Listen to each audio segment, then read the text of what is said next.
Hello students, welcome back to my YouTube channel Indian GDHT। आज के video में हम द मध्य प्रदेश लोक सेवाओं के प्रदान की गारंटी अधिनियम 2010 कवर करेंगे। इस एक्ट में टोटल 11 सेक्शंस हैं। इस एक्ट को गवर्नर की असेंट 17 अगस्त 2010 को मिली और इसकी इन्फोर्समेंट डेट है 18 अगस्त 2010, यानी कि 17 अगस्त को गवर्नर ने इसे असेंट दी और 18 अगस्त को ये फोर्स में आया। Received the assent of governor on the 17th August 2010. First published in the Madhya Pradesh Gazette Extraordinary dated the 18th August 2010. अब इस एक्ट का क्या ऑब्जेक्टिव है वो देख लीजिए। An act to provide for the delivery of services to the people of the state within the stipulated time limit and for matters connected therewith and incidental thereto. इस act का क्या उद्देश्य है, ये एक्ट क्यों बनाया गया मध्य प्रदेश राज्य सरकार द्वारा? इस एक्ट का उद्देश्य है कि राज्य के लोगों को सर्विस यानी कि सेवाएं प्रदान करना एक स्टिपुलेटेड टाइम लिमिट में। अब स्टिपुलेटेड टाइम लिमिट की डेफिनेशन हमें सेक्शन 2N में दी गई है, वहाँ हम उसे डिटेल में पढ़ेंगे। फिलहाल के लिए ये समझ लीजिए कि एक स्पेसिफिक टाइम में लोगों को सर्विसेज प्रोवाइड करवाना और उनसे रिलेटेड मैटर्स से डील करना। Be it enacted by the Madhya Pradesh legislature in the 61st year of the Republic of India as follows। अब सेक्शन 1 जो यूजुअली होता है किसी भी एक्ट का, वो है short title, extent and commencement. This act may be called the Madhya Pradesh लोक सेवाओं के प्रदान की गारंटी विधेयक 2010। Subsection 2 it shall extend to the whole of Madhya Pradesh. बहुत ही बेसिक सी बात है कि ये जो एक्ट है वो राज्य सरकार द्वारा पारित किया गया है, तो वो उसी स्टेट यानी कि मध्य प्रदेश पे ही लागू होगा। It shall come into force on such date state government may by notification in the official gazette appoint। अभी मैंने आपको बताया कि 17 अगस्त 2010 को तो इसे गवर्नर ने यानी कि राज्यपाल ने अपनी एसेंट दी थी इस एक्ट को, और 18 अगस्त 2010 को ये नियम लागू हो गया था। अब सबसे इम्पोर्टेंट बात सेक्शन 2 पढ़ने से पहले, तो जहां मैंने पिंक से मार्क किया होगा वो 2011 के अमेंडमेंट है, ग्रीन वाले 2012 के और पर्पल वाला 2021 का। क्लियर? अब देखिए सेक्शन 2 पे आ जाते हैं। सेक्शन 2 डेफिनेशन से डील करता है।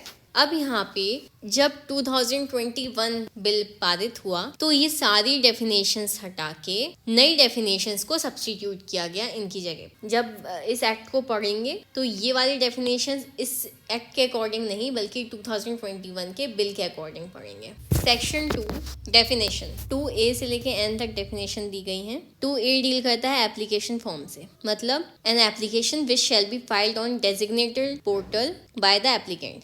एप्लीकेंट द्वारा डेजिग्नेटेड पोर्टल पे, ये अभी हम सेक्शन 2E में पढ़ेंगे डिटेल में। डेजिग्नेटेड पोर्टल एक ऑनलाइन सिस्टम है, इलेक्ट्रॉनिक सिस्टम है जिस पे फाइल की हुई एप्लीकेशन किसके द्वारा? एप्लीकेंट के द्वारा। 2B deemed approval. Deemed approval means होता है मान्य अनुमोदन, means an approval generated in accordance with subsection 3 of section 5 by the designated portal without the intervention of any person. बिना किसी पर्सन की इंटरवेंशन के, बिना किसी पर्सन के इंटरफेरेंस के डेजिग्नेटेड पोर्टल पे सेक्शन 5 सबसेक्शन 3 के अकॉर्डिंग जनरेट हुआ अप्रूवल क्या कहलाएगा? Deemed approval. 2C designated entity. Designated entity means होता है पदाभिहित इकाई, means an entity notified by the state government for administering the designated portal. Designated portal यानी कि जो इलेक्ट्रॉनिक सिस्टम है उसको एडमिनिस्टर करने के लिए स्टेट गवर्नमेंट द्वारा नोटिफाई की हुई एंटिटी। 2D डेजिग्नेटेड ऑफिसर यानी कि पदाभिहित अधिकारी, means an officer so notified for providing the service under section 3।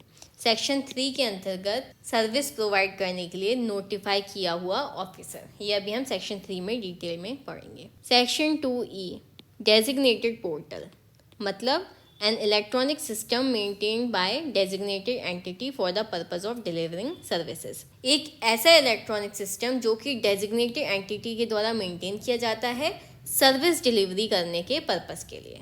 2F deal करता है एलिजिबल पर्सन से, means any person eligible for receiving notified service, एक ऐसा व्यक्ति जो कि सर्विस रिसीव करने के लिए एलिजिबल है। 2G first appeal officer, means an officer who is notified as such under section 3। Section 3 के अंतर्गत जो ऑफिसर नोटिफाई किया गया है वो ही फर्स्ट अपील ऑफिसर है। 2H fraud means an act defined under section 421 of IPC और under section 17 of the Indian contract act. IPC के सेक्शन 421 और इंडियन कॉन्ट्रैक्ट एक्ट के सेक्शन 17 के अंतर्गत जो फ्रॉड की परिभाषा दी गई है वो ही इस एक्ट के अंतर्गत लागू होती है। 2I prescribed means prescribed by the rules made under this act. 2J right to service सेवा का अधिकार means right to obtain the service within the stipulated time limit under section 4। Section 4 के अंतर्गत स्पेसिफिक टाइम लिमिट में सेवा प्राप्त करने का अधिकार। 2K second appellate authority means an officer notified as such under section 3। Section 3 के अंतर्गत नोटिफाई किया हुआ ऑफिसर सेकंड अपीलेट अथॉरिटी के अंतर्गत आता है। 2K सर्विस यानी सेवा includes permissions means any service notified under section 3। Section 3 के अंतर्गत नोटिफाइड सर्विस जो कि परमिशंस भी इंक्लूड करती हैं वो सेवा के अंतर्गत आता है। 2M state government means the government of Madhya Pradesh. State government राज्य सरकार मतलब मध्य प्रदेश की सरकार। 2N stipulated time limit means maximum time limit within which the service is to be provided by the designated officer or the appeal is to be decided by the first appeal officer as notified under section 3।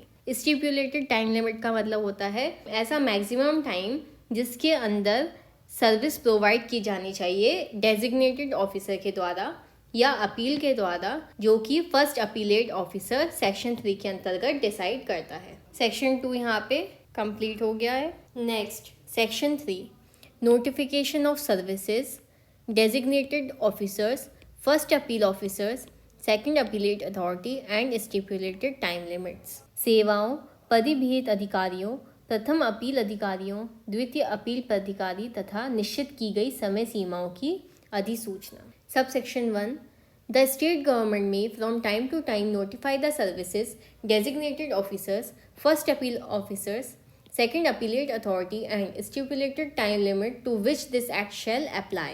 State government यानी कि राज्य सरकार समय समय पर उन सेवाओं designated officers first appeal officers second appellate authority और स्टिपुलेटेड टाइम लिमिट यानी निश्चित की गई समय सीमा को नोटिफाई कर सकेगी जिनको ये एक्ट लागू होता है। इसके बाद ईयर 2021 के बिल में सब सेक्शन 2 ऐड किया गया सेक्शन 3 के अंतर्गत, वो हम 2021 के बिल से पढ़ेंगे। Subsection 2 the state government may from time to time notify services to which provisions of deemed approval shall apply. State government राज्य सरकार समय समय पर उन सर्विसेज को नोटिफाई कर सकेगी जिनको की डीम्ड अप्रूवल के प्रोविजंस लागू होते हैं। ये टर्म डीम्ड अप्रूवल हमने कौन से सेक्शन में पढ़ा था? 2B में इसकी डेफिनेशन दी हुई है। सेक्शन 4 डील करता है right to obtain service within stipulated time limit. एक निश्चित समय सीमा के अंतर्गत सेवाओं को प्राप्त करने का अधिकार। The designated officer shall provide the service notified under section 3 to the person eligible to obtain the service within the stipulated time limit. Designated officer ऐसी सर्विसेज को प्रोवाइड कर सकेंगे जो सेक्शन 3 के अंतर्गत दी गई हैं ऐसे पर्सन्स को जो एलिजिबल हैं ऐसी सेवाओं को प्राप्त करने के लिए एक निश्चित समय सीमा के अंतर्गत। नेक्स्ट सेक्शन है सेक्शन 5 जो कि डील करता है providing service in stipulated time limit. एक निश्चित समय सीमा के अंतर्गत सर्विसेज प्रोवाइड करना, सेवाएं प्रदान करना। सेक्शन 5 का जो सबसेक्शन 1 है वो सब्सटीट्यूट किया गया है ईयर 2012 के बिल के द्वारा, तो वो हम यहाँ से पढ़ेंगे। 2011 में एक्ट आया था अमेंडमेंट एक्ट, उसमें सेक्शन 5 का सबसेक्शन 1 सब्सटीट्यूट किया गया था। तो जो सेक्शन सब्सटीट्यूट किया गया था वो है the application for obtaining the notified service shall be submitted to the designated officer or to his subordinate so authorized or to such other person as may be authorized by the state government to receive the application. Such application shall be duly acknowledged. Stipulated time limit shall start from the date of submission of such application. Notify की हुई services को प्राप्त करने के लिए application designated officer या उसके subordinate किसी ऑफिसर या किसी अदर पर्सन को सबमिट की जाएगी और ऐसी एप्लीकेशन रिसीव करने के लिए स्टेट गवर्नमेंट द्वारा ऐसे डेजिग्नेटेड ऑफिसर या उनके सबऑर्डिनेट ऑफिसर या कोई अदर पर्सन को ऑथोराइज किया जाएगा और ऐसी एप्लीकेशन विधिवत स्वीकार की जाएगी और ऐसी एप्लीकेशन को सबमिट करने की जो टाइम होगा वो स्टार्ट होगा उस दिन से जिस दिन ऐसी एप्लीकेशन सबमिट की जाती है। नेक्स्ट आ जाइए सबसेक्शन 2 पे। The designated officer on receipt of an application under subsection 1 shall within the stipulated time limit either provide service or reject the application, and in case of rejection of application shall record the reasons in writing and intimate to the applicant। ऐसी application की प्राप्ति के बाद जो subsection 1 के अंतर्गत कोई designated officer या उनका कोई सबऑर्डिनेट ऑफिसर या कोई अदर पर्सन रिसीव करेगा, वो एक स्पेसिफिक टाइम लिमिट के अंतर्गत उस व्यक्ति को सर्विस प्रोवाइड करेगा या उस एप्लीकेशन को रिजेक्ट कर देगा। और अगर वो उस एप्लीकेशन को रिजेक्ट कर देता है तो वो किस रीज़न से उसको रिजेक्ट कर रहा है, ऐसे रीजंस को राइटिंग में लिख के एप्लीकेंट को देगा। सबसेक्शन 2 के बाद सबसेक्शन 3, सबसेक्शन 4 और सबसेक्शन 5 2021 के बिल में ऐड किए गए हैं। ये है 2021 का बिल। सबसेक्शन 3 देखिए। If designated officer fails to take a decision within the stipulated time limit on the applications received for a service notified under subsection 2 of section 3, then the deemed approval for such service shall be generated by the designated portal. Such deemed approval shall have the same force of law as the approval duly guaranteed by the designated officer. यदि designated officer section 3 के subsection 2 के अधीन notify किसी service के लिए प्राप्त आवेदनों का स्पेसिफिक टाइम लिमिट के अंदर डिसीजन लेने में असफल रहता है तो ऐसी सेवा के लिए डीम्ड अप्रूवल डेजिग्नेटेड पोर्टल पे उत्पन्न किया जाएगा और ऐसे डीम्ड अप्रूवल की कानूनी वैधता डेजिग्नेटेड ऑफिसर द्वारा प्रदान किए गए अप्रूवल के समान ही होगी। Subsection 4 Approval generated under subsection 3 shall not attract provision of section 6 and 7 of this act। Subsection 3 के अंतर्गत जनरेट किया हुआ अप्रूवल सेक्शन 6 और सेक्शन 7 के प्रोविजंस को अट्रैक्ट नहीं करेगा।